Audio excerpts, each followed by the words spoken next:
people, another episode of Don't Get Cancer, where cancer is more than a bumper sticker or a hashtag, and we bring people together through pain and loss.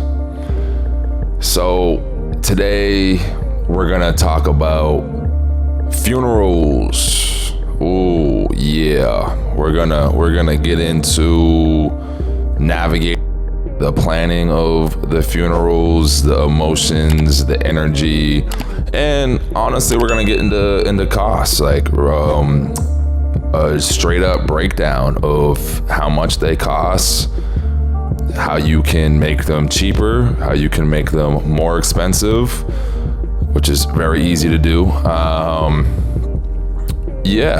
People give you like a number of, like they cost this, but nobody, I feel like, really gives you the is, people like funerals, they're sad and it's death, but like anything in life, it costs money and there really isn't too much that's free. All of the services are broken down and they cost some dollars. It's kind of weird when you look at the actual like receipt. You're not going to, this isn't, but you're getting actual receipt, and that's what I got in this full. A lot of numbers that I roughly remember them off the top of my head, but there's a lot of numbers that I would like to go over, and some of the ridiculous price things, but so I guess where to dive in with the funeral planning. Usually it's about a week after your person dies. Usually it can change depending, obviously, if you're gonna go the cremating route. But so I don't really want to speak. I'm not gonna speak on that. So we buried my pops. So this is gonna be what a burial type funeral would cost. So the first thing is where it's easy to spend some money is stones.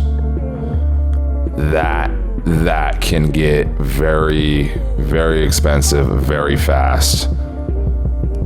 You got your,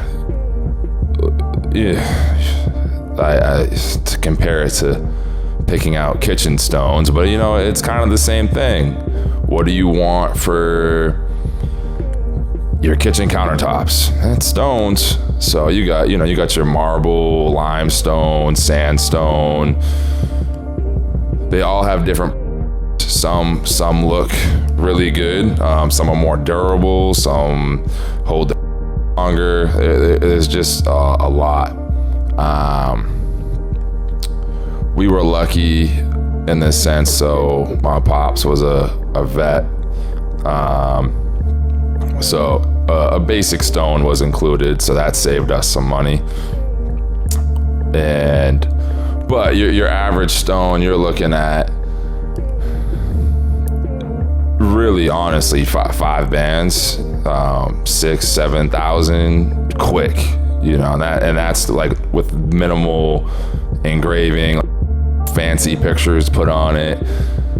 You really quickly to probably 8 or 9, 10,000 if you want to get fancy with the stone. And then you got to figure in, at least at the time when we buried my pops, the stone isn't right there. There's different waiting times on stones. So we buried him the end of August. There wasn't a stone there until end of November, early December, I want to say. So you got to factor the wait time for that in. Also, before we further, when it comes to planning the funeral, this can be a very, ours was good. we had great people. We had a great place. But I can also see how this could become like really traumatic. You don't pick the right place or the people. So big shout out to Roy Tully Walk. Really good people. We dealt with Dave and Alyssa. Awesome. Just really streamlined this, actually care about their job, care about what they're doing, compassionate. And yeah, if you don't have some people like that or a business like that,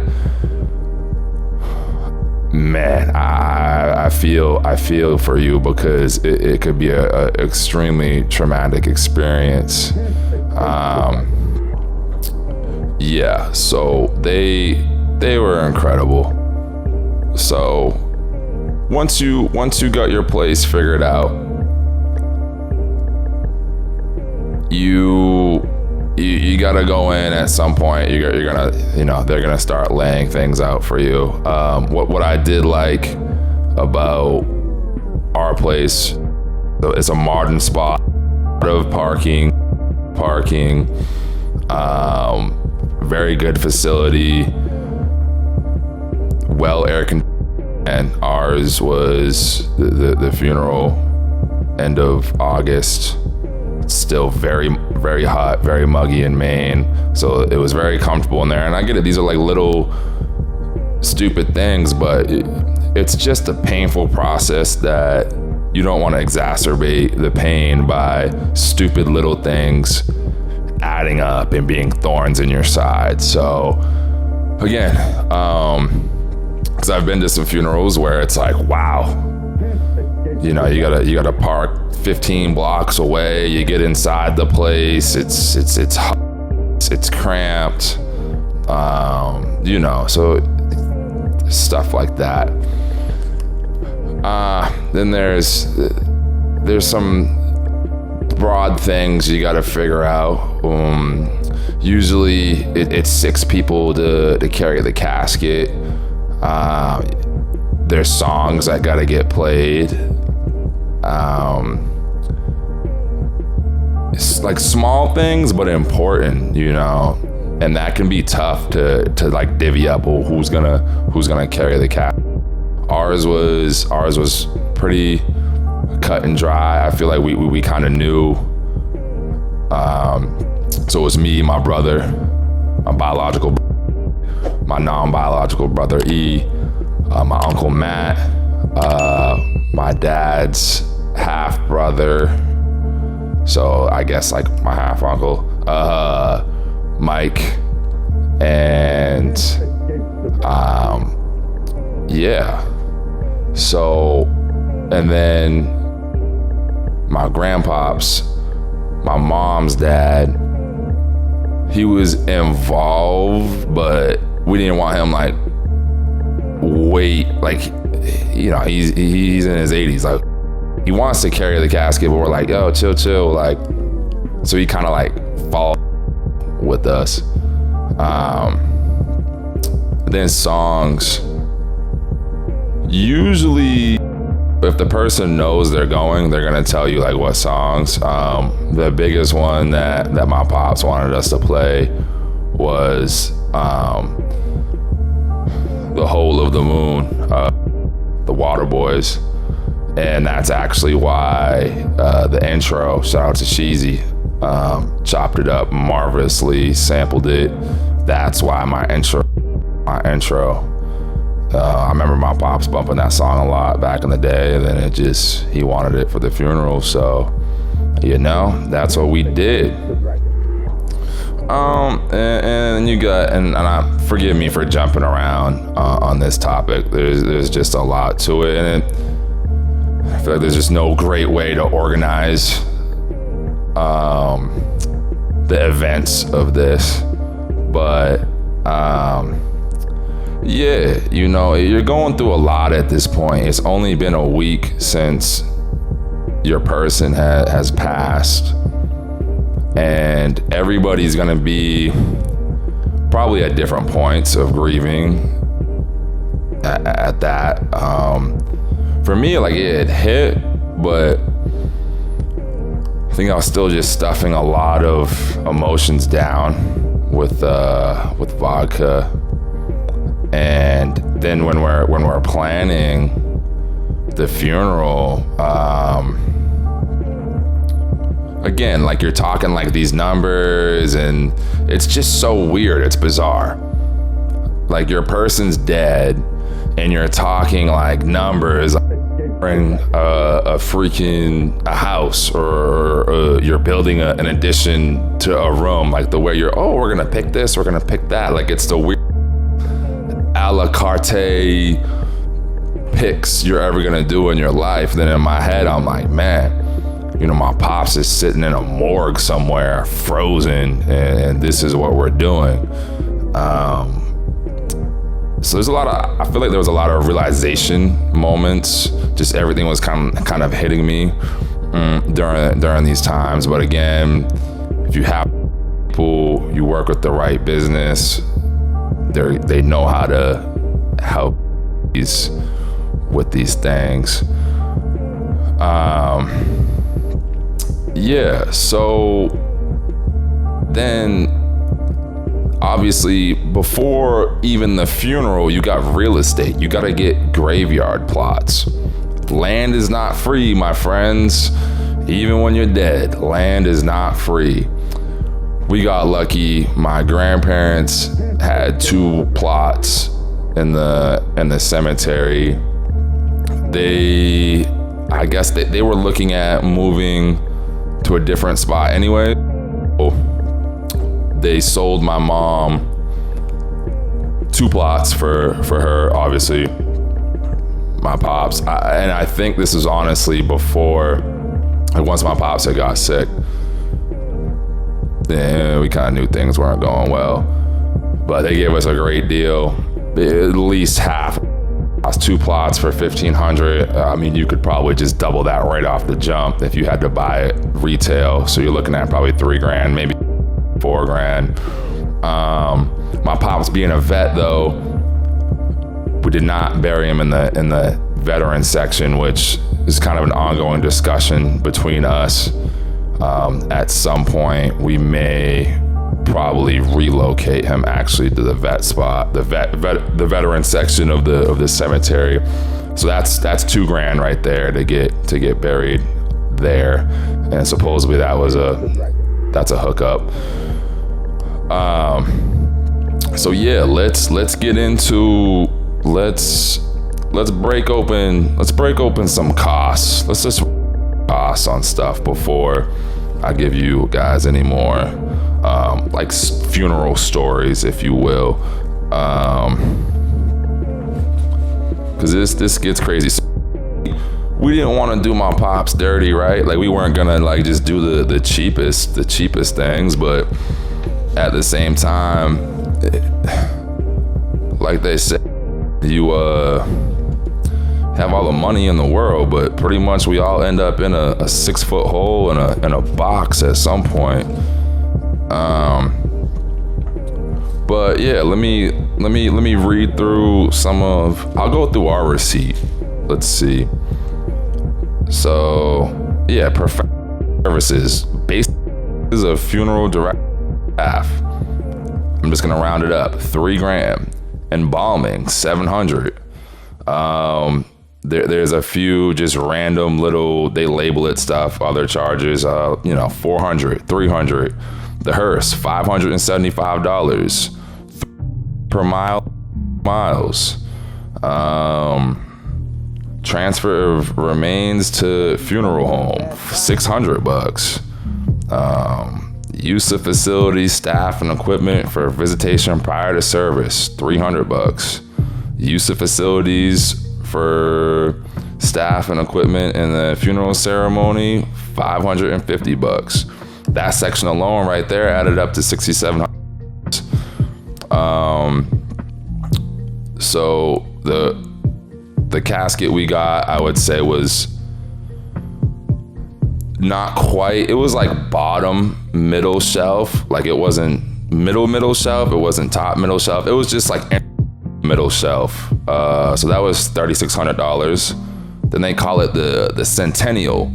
That's what the coffin goes inside of, which you don't see that. You see the coffin in the funeral, but you don't ever see the Centennial. And it just supposedly certain ones preserve things better for longer. But yeah, that was $1,700. We chose ours. Both of them were metal. But yeah, in regards to caskets, you want to call them. Honestly, I remember one of them was like, he was showing us, and one of them was like $70,000. I was like, do the rich people even get that? He's like, no.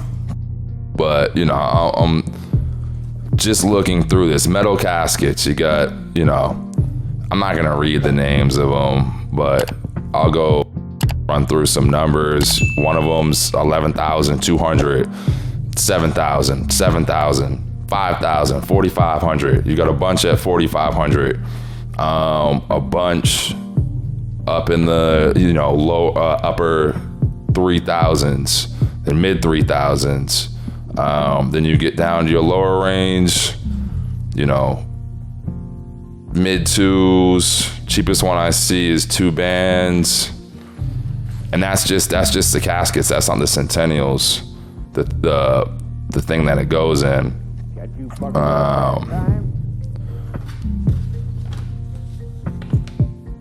Yeah, let's see, outer burial containers. Yeah, you got one for $3,600, $2,200, 2 bands, $1,700, $1,300. And most, you can't skip on that. Most graveyards require you to have it because it helps the ground from, I guess, caving in. Yeah, so there's that. Then you got, let's get back into our receipt here. So yeah, I was under the merchandise, you know what I mean? Like merchandise category. That's where you get the casket and the outer box. That was pretty much all that was in that. There's some stuff included, custom thank you cards, laminated obituary, prayer/tribute cards. Those are all included. But yeah, total that was $5,700. Then, so what are we at? That's like 11 bands. Then they do, here we go, yeah.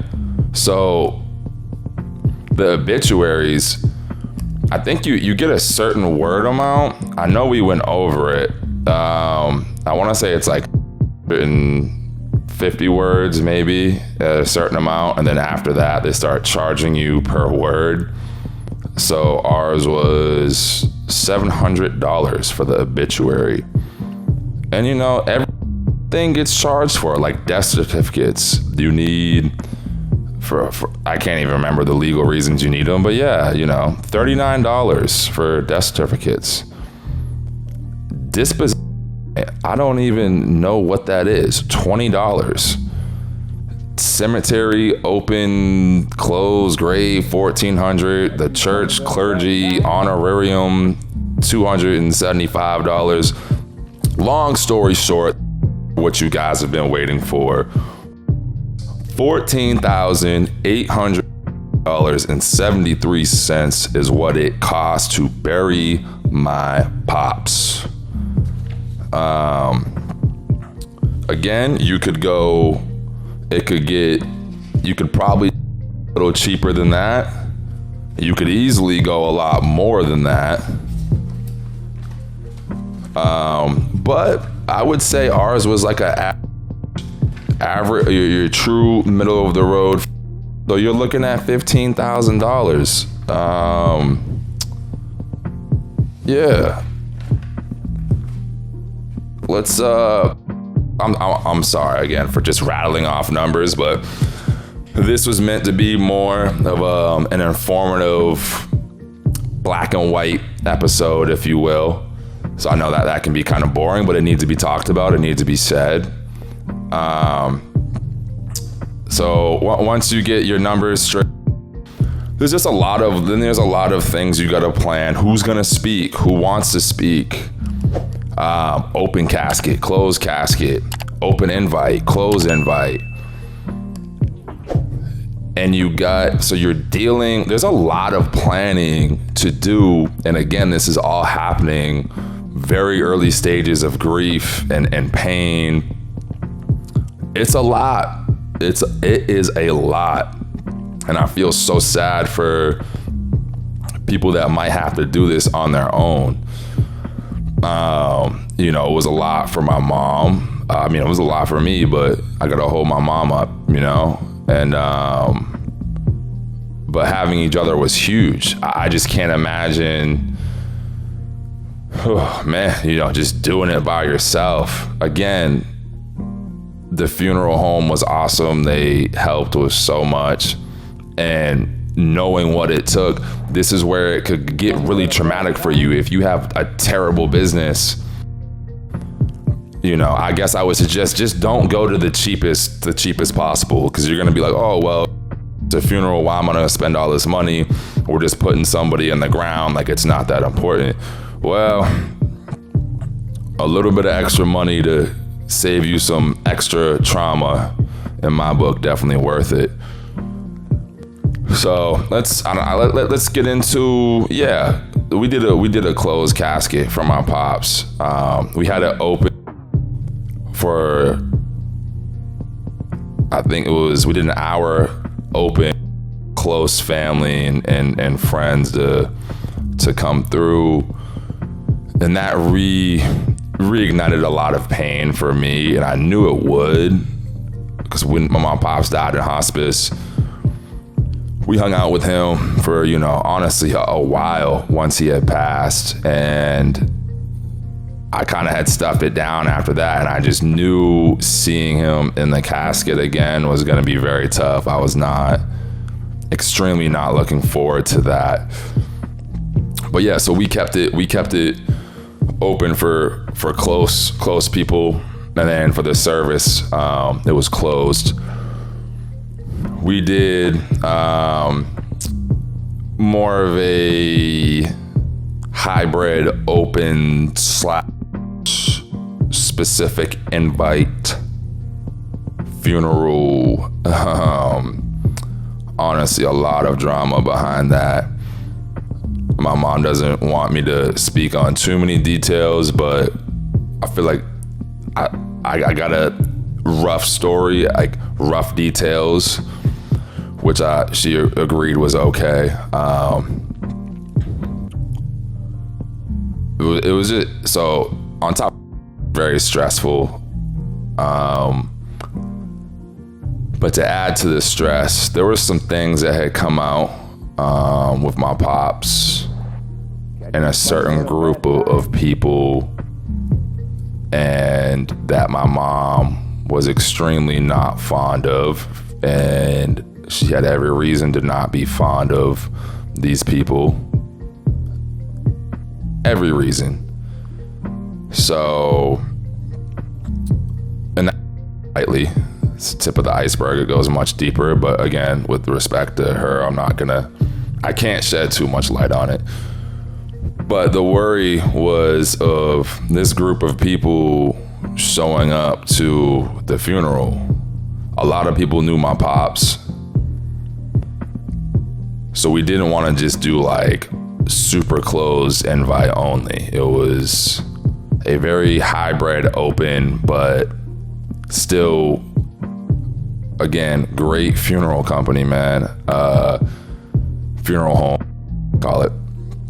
They made sure that the right people got in and were full on ready to turn away the wrong people. Because had they shown up, it would have been really bad. Even more, would have been 100 times more traumatic for my mom. They think, had these people shown up, I do not condone physical violence, but I think there would have been physical violence. At the least, there would have been verbal violence. It would have been a huge, just absolute ridiculous scene. And yeah, man, that had me stressed. And honestly, yeah, it's tough to convey without getting into too many details, but honestly, on the way over to the funeral, I'm talking to E, and I'm just like, dude, I was seriously sweating it so hard.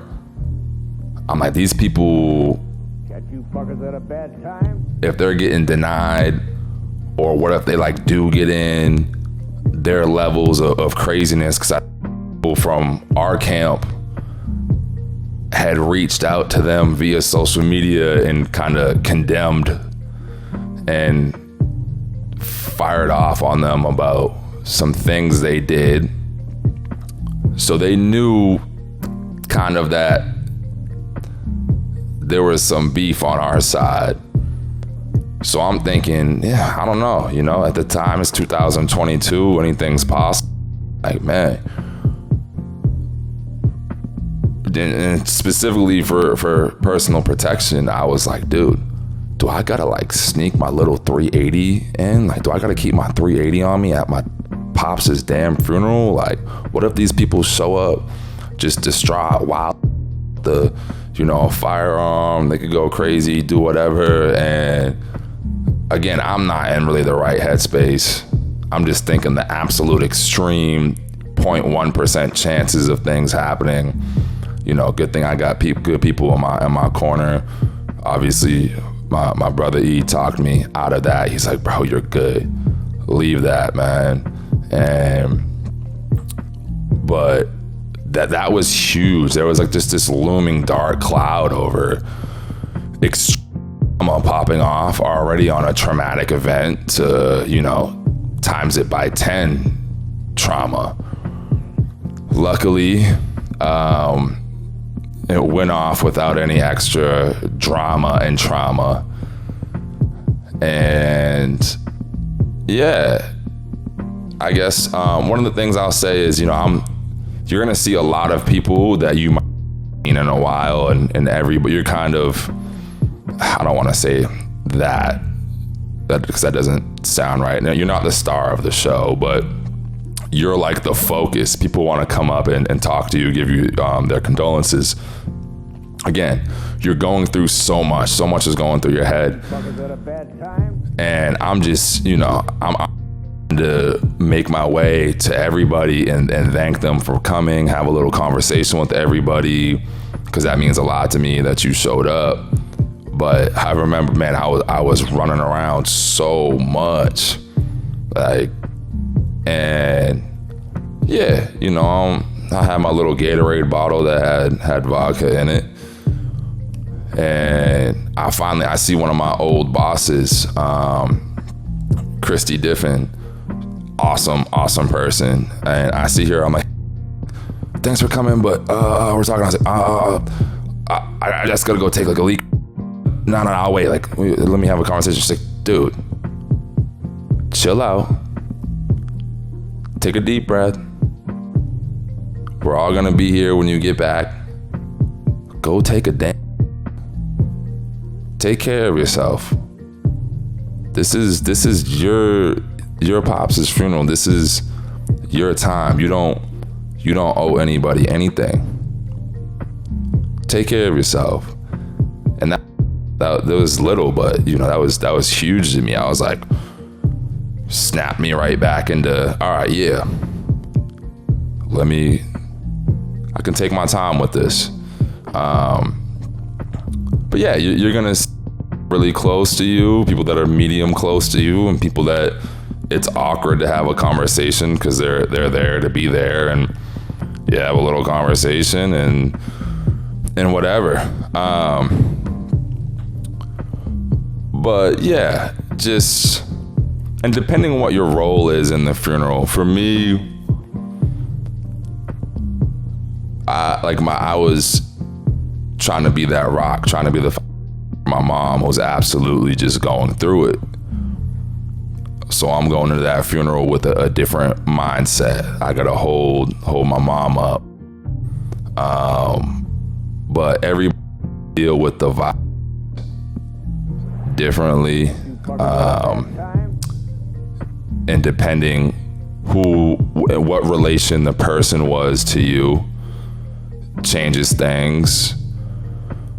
But to sum it all up, be prepared for reopening of wounds. It just is what it is. It's gonna happen. You cannot avoid it.